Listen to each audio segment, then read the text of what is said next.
오늘 함께 나누실 하나님의 말씀은 창세기 46장 1절로부터 7절까지의 말씀입니다. 저와 여러분들이 함께 한 목소리로 합독하신 후에 제가 기도하고 말씀 나누도록 하겠습니다. 창세기 46장 1절로 7절까지의 말씀 함께 있습니다.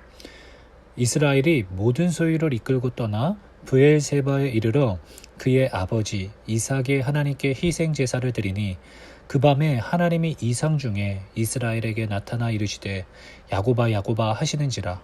야곱이 이르되 내가 여기 있나이다 하매 하나님이 이르시되 나는 하나님이라 내 아버지의 하나님이니 애굽으로 내려가기를 두려워하지 말라. 내가 거기서 너로 큰 민족을 이루게 하리라.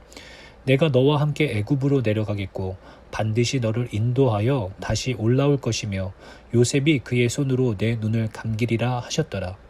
야곱이 브엘세바에서 떠날새 이스라엘의 아들들이 바로가 그를 태우려고 보낸 수레에 자기들의 아버지 야곱과 자기들의 처자들을 태우고 그들의 가축과 가나안 땅에서 얻은 재물을 이끌었으며 야곱과 그의 자손들이 다 함께 애굽으로 갔더라. 이와 같이 야곱이 그 아들들과 손자들과 딸들과 손녀들 곧 그의 모든 자손을 데리고 애굽으로 갔더라. 아멘. 사랑해 주님 감사합니다. 저희들 주님의 전을 사모하는 마음으로 하나님의 말씀 앞에 앉을 수 있게 하여 주셔서 감사합니다. 하나님, 저희들이 어느 곳에 있을지라도 하나님의 전을 사모하며 하나님 앞에 예배하기를 힘쓸 수 있는 가난한 심령도 하여 주시옵시고 오히려 이럴 때일수록 더욱더 하나님과 함께할 수 있는, 하나님 곁에 머물 수 있는, 주님의 사랑 안에 머물 수 있는 우리 모두가 되어줄 수 있도록 은혜를 베풀어 주시옵소서. 이 시간 말씀을 듣습니다. 하나님 기름 부어 주시옵시고 이 말씀을 붙잡고 한 주간 또 살아갈 수 있는 은혜를 더하여 주시옵소서.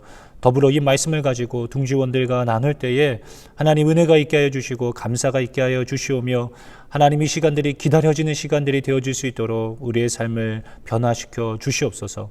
모든 것 주님께 의탁드리오며 사랑이 많으신 예수님의 이름으로 감사하며 기도하옵나이다. 아멘. 오늘 야곱은 지난주에 이어서 자신이 그토록 사랑했던 아들 요셉이 살아있다는 소식과 더불어 그 요셉이 애굽의 총리가 되었다라는 이야기를 아들들로부터 전해 듣게 됩니다. 이제 야곱은 극심한 가뭄을 피할 수 있을 뿐만 아니라 그토록 그리워하고 보고 싶었던 아들 요셉을 만날 수 있게 된 것이죠. 벅차고 설레는 마음의 야곱은 지금 당장에 모든 짐을 싸들고 한 걸음에 자신의 모든 가족들을 데리고 애굽을 향하여 출발합니다. 그런데 야곱은 브엘세바라고 하는 동네에 다다르자 그렇게 서두르던 발걸음을 갑자기 멈추어 섭니다. 그리고는 제단을 쌓아요. 바로 제사를 드리기 위하여서 하나님께 예배하는 것이죠. 기도하는 것입니다. 이제 코앞이 애굽인데 곧 그토록 보고 싶었던 아들 요셉을 만날 수 있는 순간인데 갑자기 멈추어 서는 것이죠.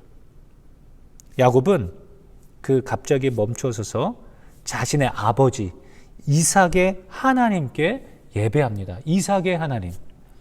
오늘 본 말씀 1절에 보니까 이스라엘이 모든 소유를 이끌고 떠나 브엘세바에 이르러 그의 아버지 이삭의 하나님께 희생 제사를 드리니.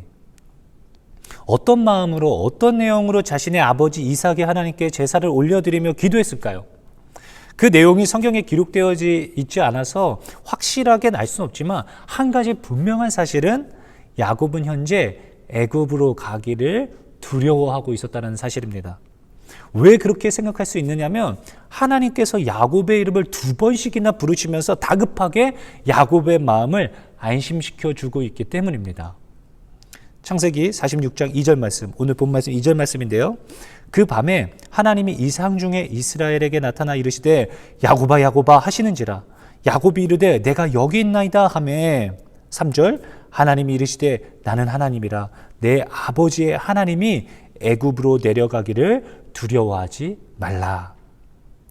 두려워하고 있었다는 것을 알 수 있죠. 그렇다면 왜 야곱은 두려워했을까요?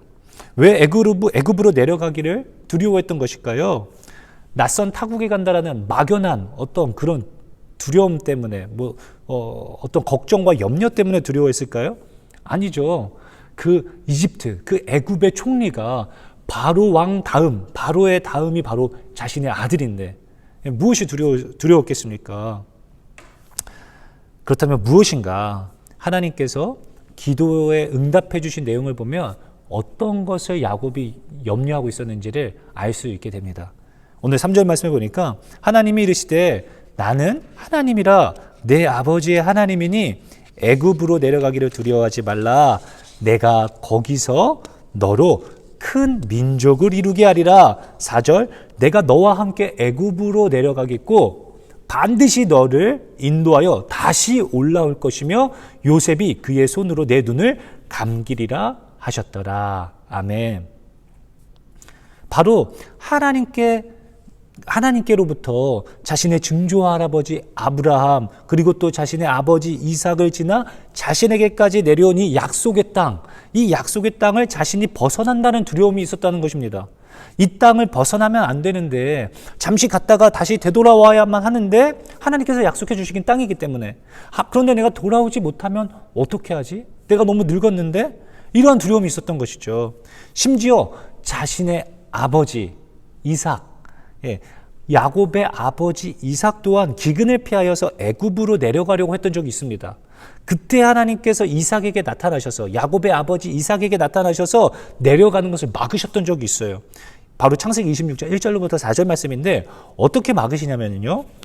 아브라함 때에 첫 흉년이 들었더니 그 땅에 또 흉년이 들매 이삭이 그랄로 가서 블레셋 왕 아비멜렉에 이르렀더니 여호와께서 이삭에게 나타나 이르시되 애굽으로 내려가지 말고 내가 내게 지시하는 땅에 거주하라. 이 땅에 거류하면 내가 너와 함께 있어 내게 복을 주고 내가 이 모든 땅을 너와 내 자손에게 주리라. 내가 내 아버지 아브라함에게 맹세한 것을 이루어 내 자손을 하늘의 별과 같이 번성하게 하며 이 모든 땅을 내 자손에게 주리니 내 자손으로 말미암아 천하 만민이 복을 받으리라. 아멘. 이러한 약속의 말씀을 받았다 보니까 지금 내가 가야 할 목적지가 너무나 분명하고 상황과 환경이 이 길이라고 말하는 것 같을지라도 어느새 믿음이 자라고 변화된 야곱은 하나님의 뜻이 어디에 있는지 내가 지금 애굽으로 내려가도 괜찮은 것인지 하나님께 여쭈어 보기 위하여서 멈추어 선 것입니다.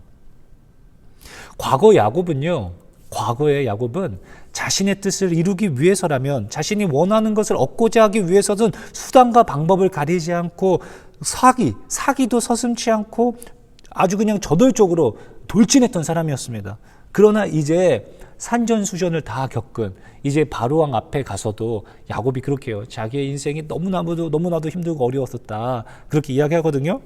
인생의 산전수전을 다 겪고 노년에 들어서니 야곱은 기근을 벗어나 풍요로운 땅에 살 수 있게 되었음에도 불구하고 죽은 줄 알았던 자신이 그토록 사랑했던 요셉을 지금 이제 만날 수 있음에도 불구하고 그 모든 것보다 더 중요한 것은 하나님의 뜻이 어디에 있는가 이것이 된 것이죠. 아무리 좋은 것이고 내가 원하는 것일지라도 하나님의 뜻이 그렇지 않다라면 멈추어 설 수 있게 된 인생이 된 것입니다. 어마어마하지 않습니까? 야곱이 변화되어졌어요. 과거 기근을 피해 애굽으로 내려가려던 이삭에게 하나님께서는 빨간 신호등을 보이셨습니다. 갈 수 없다라고. 그런데 똑같은 상황에 처한 야곱에게는 녹색 신호등으로 지나가도 좋다라고, 가도 된다라고 말씀해 주셨습니다. 이처럼 우리의 인생 또한 멈추어 서야 할 때가 있고 가야 할 때가, 지나갈 수 있을 때가 있는 것입니다. 그렇다면 그때가 언제냐? 그것이 중요한 것 아니겠어요? 그렇다면 그때를 어떻게 할 수 있는가? 우리들이 그때를 어떻게 할 수 있는가? 우리는 보통 상황과 환경이 어떻게 열리는가? 이게 중요하잖아요. 그러나 바로 상황과 환경과 상관없이 우리는 하나님께 여쭙는 것입니다. 모든 상황과 환경이 지나가도 좋다라고, 지나가는 차가 하나도 없고 주변을 둘러보니까 아무도 없어요. 지나가도 좋을 것 같아요. 일이 너무 잘 풀려나가고 있을지라도 모든 것을 내려놓고 멈추어 서서 하나님 앞에 제단을 쌓는 것입니다. 희생제사, 희생제사. 그게 뭐죠? 장작을 패고 나무를 쌓아야 돼요. 제단을 만들고 제물을 잡아서 그 제단 위에 올려두고 각을 떠서 그 짐승을 각을 떠는 거예요. 뼈와 살을 발라내고 내장을 다 드러내고 그 살을 올려서 제단에 올려두고 하나님 앞에 태워 올려드리는 것입니다. 번거롭고 귀찮고 하고 싶지 않죠. 빨리 지금 가야 되는데 그냥 좋은 게 좋은 거지 하고 넘겨버리고 싶은 마음이 굴뚝입니다. 하나님도 내 마음을 아시겠지. 하나님도 이렇게 인도해 주시겠지. 그런 마음이 있잖아요. 그러나 멈추어 서서 예배의 처소로 나아가 하나님께 예배하는 것입니다. 기도하고 하나님의 뜻이 어디에 있는가 그것을 여쭤보는 것이죠. 내가 아무리 바라고 원하는 것일지라도 내게 너무나 중요한 것일지라도 하나님의 뜻이 아니라면 과감하게 포기할 수 있는 것이죠. 과감하게 하나님의 뜻이 아니라면 제가 포기하겠습니다. 멈추어서 하겠습니다. 왜냐하면 하나님의 뜻이 제게 가장 중요하기 때문입니다. 이렇게 삶으로 고백하는 것이죠. 여러분 기억나십니까? 이것은 바로 예수님의 기도이기도 합니다. 마가복음 14장 36절에 보니까 예수님께서 십자가에 못 박히시기 전에 그 전날 밤에 이렇게 기도하셨어요. 이르시되 아빠 아버지여 아버지께서는 모든 것이 가능하오니 이 잔을 내게서 옮기시옵소서. 그러나 나의 원대로 마옵시고 아버지의 원대로 하옵소서 하시고. 우리는 왜 이렇게 기도할 수 있습니까? 나보다 훨씬 더 나를 잘 아시고 내 길을 더 잘 아시는 주님께서 가장 좋은 것으로 주시고 가장 좋은 길로 인도해 주실 것을 믿기 때문에 우리는 이렇게 기도할 수 있는 거 아니에요? 그게 맞는 거죠. 그게 가장 확실하죠.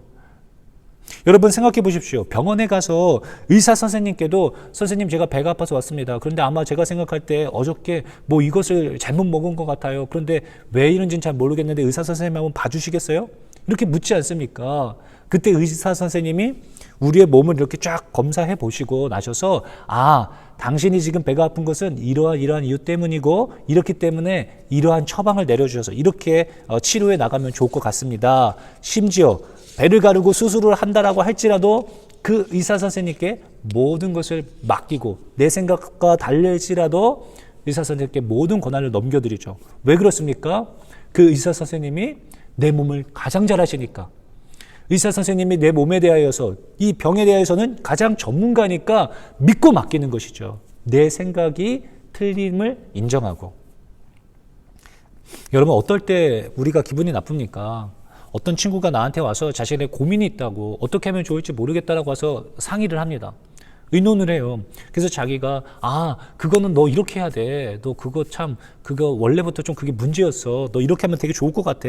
라고 조언을 해줬습니다. 근데 그 친구가 나의 다른 친구에 가서 또 그걸 물어보고 의논을 했어요. 근데 내 의견과는 정반대의 의견을 그 아이가 이야기하는 거예요.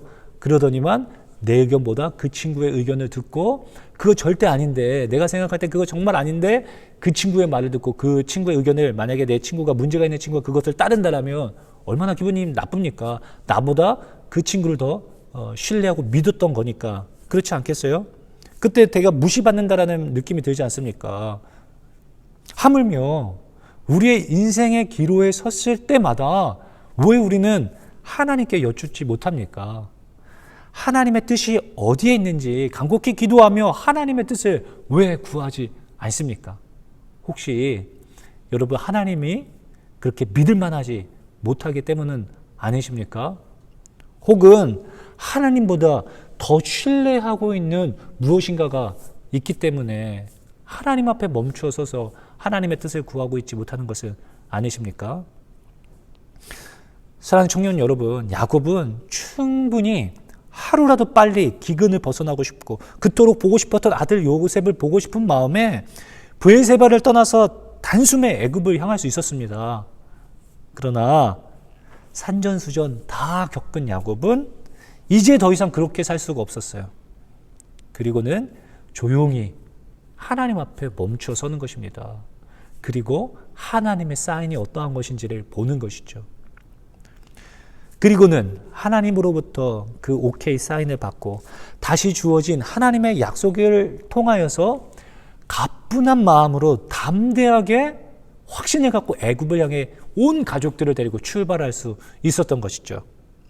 사랑하는 청년 여러분, 오늘 본 말씀을 통하여서 우리가 무엇을 알 수 있겠습니까? 하나님 앞에 머무는 시간을 여러분 늘려 가십시오. 하나님 말씀 앞에 머무십시오. 그리고 기도하는 시간을 확보해 가십시오.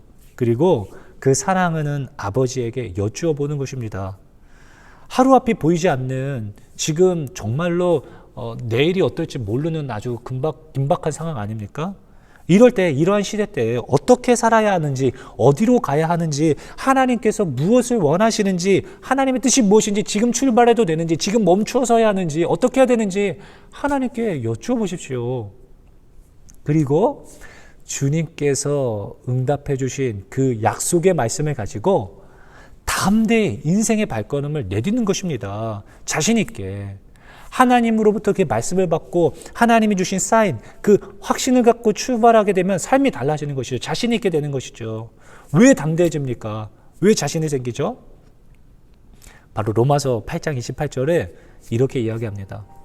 우리가 알거니와 하나님을 사랑하는 자, 곧 그의 뜻대로 부르심을 입은 자들에게는 모든 것이 합력하여 선을 이루느니라. 아멘. 얼마나 보배로운 말씀입니까? 하나님의 뜻하심 아래 어떠한 길로 갈지라도 모든 것이 합력하여 선을 이룬다니 얼마나 자유하고 담대해질 수 있습니까? 하나님을 사랑하는 자들이 가질 수 있는 자유함 아니겠습니까? 사랑하는 청년 여러분, 우리에겐 인생의 신호등이 있습니다. 지금 여러분은 출발할 때입니까?